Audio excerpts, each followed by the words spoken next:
Hi, my name is Mary Kate Beiser, Hi, I'm Hannah Taylor. and this is my grandfather who fought in World War II. What is your full name? My full name is Robert Windsor Beiser. Where did you grow up? I grew up in Baltimore. What was the environment like growing up? Well, when I went to grammar school, they had that was during the Big Depression, and most people didn't have much money, but we didn't know the difference. It was fine. What was your job during World War II?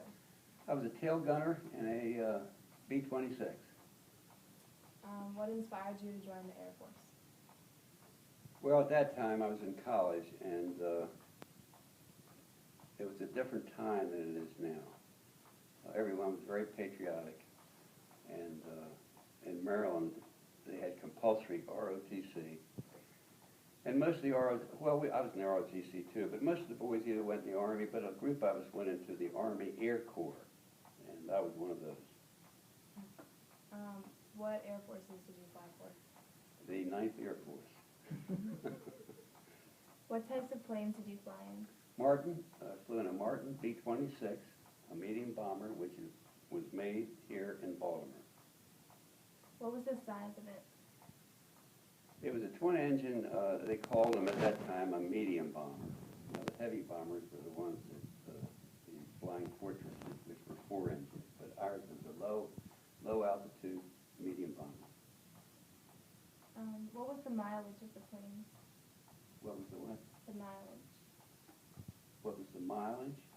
I don't understand that question. What was the mileage of the plane? And how far did they travel? Well, at that time, we didn't have too far to travel because as the battle lines moved up, we would move up close. So ordinarily, we would maybe be 3 hours, maybe 150 miles. How many people could you fit on the plane? Well, we had a crew of 6. Pilot, co-pilot, navigator, bombardier. The navigator and bombardier were the same. And then we had 3 gunners, tail gunner, top turret, and waist gunner. So we had 6 crew members. Did you have to train a lot before you could fly in the planes? Yeah, each one of us had a specific job, and we went through different trainings. I was the armor gunner, which means that I knew about all the machine guns that we had. At that time, we used a 50 caliber Browning machine gun, so we had to go through school for that. How accurate were the planes you flew in? We were probably the most accurate bombers in World War II because we flew at low altitude. We were fairly accurate. We bombed bridges and whatever. Not as accurate as they are today, by far. What territories did you bomb? I was in the European area, and we primarily bombed Germany. Okay. Was it difficult to take off and land the planes? No, the pilots were very good. They had no problems.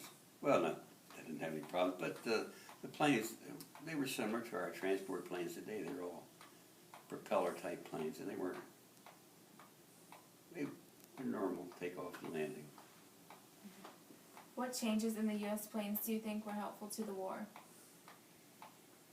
Well, we got the jet really at the end of the war, but it really didn't get into combat. The Germans had jet airplanes. Our planes, as they progressed over the years, they got bigger engines, a little bit faster, better armed, more armor. So they were improved at the end of the war, better than they were when they started. How do you think today's technologies would have helped you back in World War II? Well, today, it would be a very brief war if the Germans remained the way they were then, and we got the new stuff now. The war would have been over very fast, maybe a day.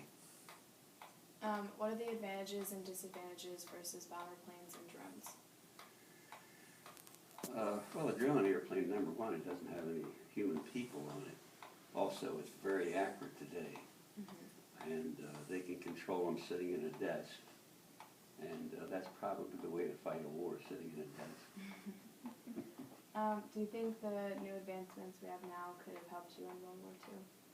Yeah, like I said before, but there would be just no, they wouldn't be able to, the enemy wouldn't be able to cope with it at all. Mm-hmm. They would surrender very fast, probably save a lot of lives. Thanks for your time. Okay.